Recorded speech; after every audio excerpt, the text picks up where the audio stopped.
రోజులైంది మనిషి దగ్గర మనం తిన్నాను కనీసం ఆ మనిషికి ఏమన్నా మనస్ఫూర్తిగా తీసిద్దాం. ఎవరికి చెప్తావు? ఏది ఆ మనిషి ఆలోచన ఏముంది వాళ్ళ పిచ్చిదాన్ని ఆ పక్క ఎదురింటి పోతా ఉంటుంది.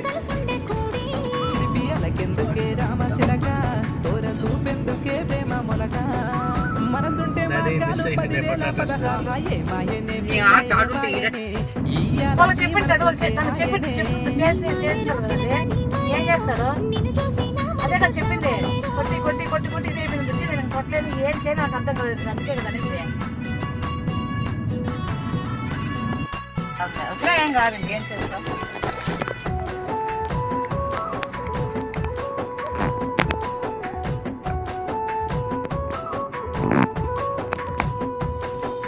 చిటపట గుడిసేటి సినుకుల